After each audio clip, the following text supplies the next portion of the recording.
Hello, my name is Ethan Cole, and this is my exercise 335 midterm lab midterm practical. And so for this, I'll be doing a kinesiological evaluation of the burpee. And so the burpee is a full body movement. It's typically used for muscular endurance in high intensity settings. So you'll see it in like training programs or like CrossFit, and that's kind of the environment of a burpee. And so going over the starting position of a burpee, you just want to be in an athletic stance. So not like stiff-legged where you're just standing and you get the screw lock mechanism going. You want to be unlocked knees, you just want to be upright and have everything in a good athletic posture. So demonstrating it from a frontal view and then a lateral view. So I'll demonstrate from this front and this front. The burpee, it starts with going down, kick back, push up, and then like a jump phase. So the phases of the movement involve a squat, a kickback, a return, and then a propulsion into flight, and then attenuation with that landing. So from the side, it looks like this. And then I'll demonstrate it one more time because my hands touch it. So here, kickback, push up, propulsion, landing. And that's a burpee. Hello, my name's Ethan, and this is my other part of my exercise 335 midterm practical about the burpees kinesiological breakdown. So we'll get through this real quick since there's a lot of content. So initially we talked about the movement description, how it's a high intensity full body exercise that incorporates the squat and the push up as well as jumping to complete the entire movement. And in that initial demonstration, I described that the primary purpose is muscular endurance due to the high intensity, high rep nature of this exercise in like settings like CrossFit. And then it's also good for muscular power development as there is a lot of jumping involved in this movement. So continuing on, onto the anatomical breakdown. So we'll start with the phases and the muscles. This first, it primarily works in the sagittal and frontal, or the sagittal and transverse planes along the transverse and longitudinal axis, because there is primarily flexion and extension, and then for the push-up part, there is that horizontal adduction abduction. So starting with the muscles and the phases, you begin in the start phase. As described, it's a starting position. You're just in a neutral position with the knees slightly unlocked. Then you go down to that eccentric squat. And once you eccentric squat, you eventually put down your hands and then you prepare for that third phase of the kickback. So that's where you kick back into a plank position and then you'll eventually do a push-up through there. That part's optional, but for this version of a burpee, we're going to utilize it. And then you go to the return to squat phase. So that's where you take your feet, you put them back under you, and then you initially go into your propulsion where you jump from that squat. You go into the flight phase where you're in the air, and then you go into the landing phase, which is where you land back in an eccentric squat. So going through the muscles. The lower body is used in the eccentric squat, the kickback, the propulsion, and the landing phases. It utilizes the muscles of the quadriceps, gluteus maximus, hamstrings, gastrocnemius, and soleus. So the eccentric squat primarily uses the gastrocnemius, soleus, and gluteus maximus, as well as the hamstrings and quadriceps to lower the body. Then looking at the propulsion, it uses them in a concentric fashion to raise the body up. And we'll talk about the landing, it's back on eccentric, and then the kickback, just kicking the legs back, so that's a lot of hip extension from the gluteus maximus and hamstrings. Moving to the upper body with the plank phase, it's holding in isometric fashion where the core and the pectoralis major, the triceps brachii, and anterior deltoids hold position to allow the body to stay upright. And then the push-up phase uses concentric and eccentric motions to use the pectoralis major, triceps brachii, and anterior deltoids to go through that movement. And then the core is used in all phases. It stabilizes using the rectus abdominis or rectus spinae on the back, and then the external obliques just for stabilization as well. Going into the joint breakdown. So the joints are involved with these muscles. So the upper body joints are the glenohumeral, the scapulothoracic, and the humeral-ulnar joint. So they're pictured left to right here. The glenohumeral joint is used for that pectoralis major, triceps brachii, and anterior deltoid. The scapulothoracic, it uses the rhomboids. The rhomboids are just used in retraction when you go down to the bottom of that push-up, and then the humeral ulnar joint is used for the triceps to extend and bend the elbow in the push-up on the ascent and descent. The lower body joints used in this exercise are the femoral acetabular joint, the tibia femoral joint, and the talocrural joint, also pictured left to right for you. So the femoral acetabular joint connects to the hamstring and the gluteus maximus, and that's used for that hip extension and flexion. And then the iliopsoas and quadriceps used for the return to squat and just that hip flexion and that plank position to get back there. Also uses the femoral acetabular joint. Looking at the tibiofemoral joint, it uses the quadriceps and hamstrings as well as the gastrocnemius, since that is a joint that, or it is a muscle that crosses both the talocrural and tibiofemoral joint. And this one just works in knee extension and flexion through that sagittal plane for the jumping, the squatting, and everything in between.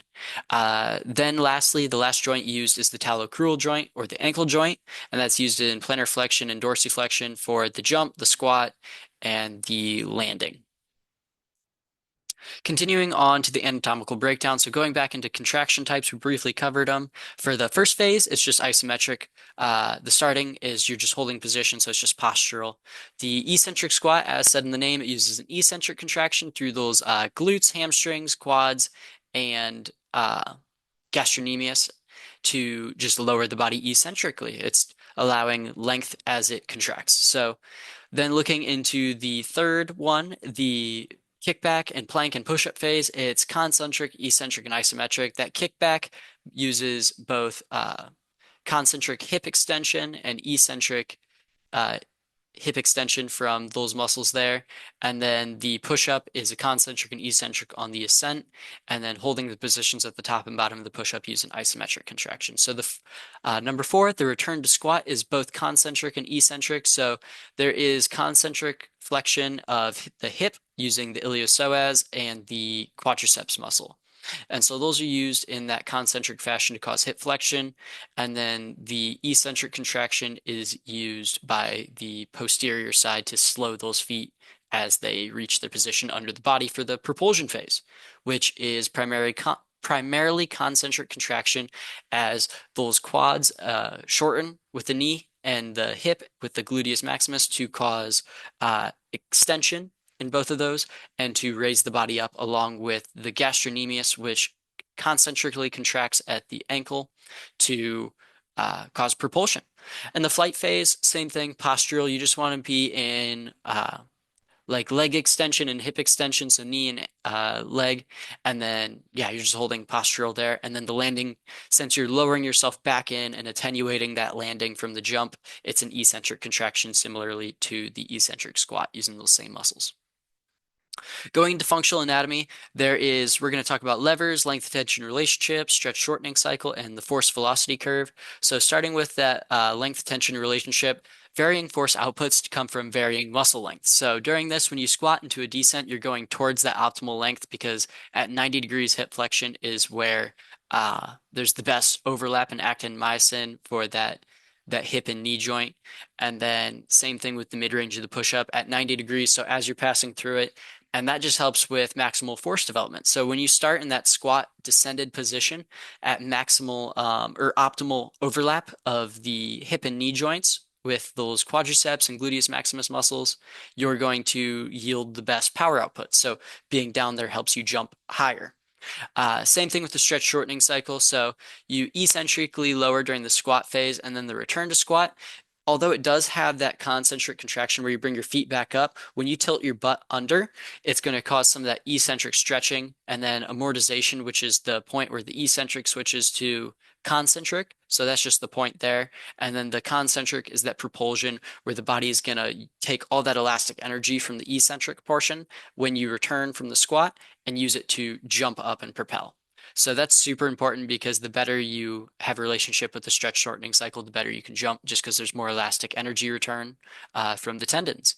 And then the force velocity curve. So the jump is a fast concentric movement. And so this just helps with force development and its implementation as a training. So the jump portion is fast and concentric, so it's got a lower force output than the eccentric landing portion, but it is good for power optimization. So you're learning how to develop that power from a lower force, faster velocity exercise movement.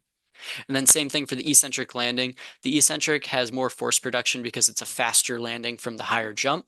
And so that helps attenuate the landing and produce force output, which is good. Same thing with the biomechanical principles. So, looking forward at the levers, it's mostly third class from the hip joint, the knee joint, and the shoulder joint. Any joint where you've got like a good amount of range of motion is typically a third class lever. That's like a good way to make a good distinction. And then it's got that effort in the middle rather than the fulcrum or the load. So, same thing for the glute. The glute attaches right above the pelvis on the ilium, and then there's the fulcrum there, and the resistance would be the torso. So the torso ends here, that's resistance moment arm. You get the fulcrum, effort moment arm goes there with that insertion as it wraps around the hip. And so that's a third class lever right there.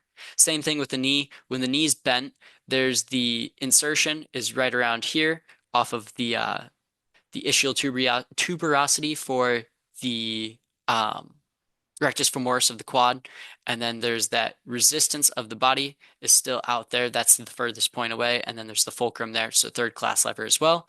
Shoulder joint is also a third class lever. And then the main second class lever, this is why the gastroc and the soleus are important, is because when you're using that body, your body weight's here, fulcrum's back here, or fulcrum is at the toes, resistance, and then the gastroc, since it goes around the back of the foot, the efforts out there, so it's a second class lever, and that's why it's so strong for propelling the body up. And that's why you need triple extension. So going forward with more, there's vectors forces that are important. Let me move myself out of the way. So the force vectors involved, there's ground forces, which are vertical going upwards. So that's when you push, and here's my force diagram of propulsion in that phase. That's when you push up and the muscles are exerting internal forces onto the ground, which does an external force and gives a vertical force vector to propel the body upward. It resists the force of gravity, which is a vertical vector going down, and then air resistance also resists it. It's minimal, but it's there. And then the kickback and return to squat position. So when you go down into a plank and you kick your feet out and kick them back, that's a horizontal vector of force. And then, yeah, as we said, internal forces, the ground forces are external. You're pushing against the ground, which is external to the body. And then gravity forces, external. It's resisting you from jumping. Friction is external. It's just preventing the feet from slipping when it jumps. So it's holding the base of support while you launch up in the propulsion. Muscle tissues are inside the body, so they are the internal forces causing the movement. And then air resistance is a minimal external force because those molecules interact with the body. Going forward into kinematics, so we talked about the sagittal plane, transverse plane, and then the transverse axis for the sagittal plane and the longitudinal axis for the transverse plane. So joint actions, we talked about glenohumeral flexion, extension, horizontal adduction, and abduction. And then there's the humeral ulnar flexion and extension during the push-up.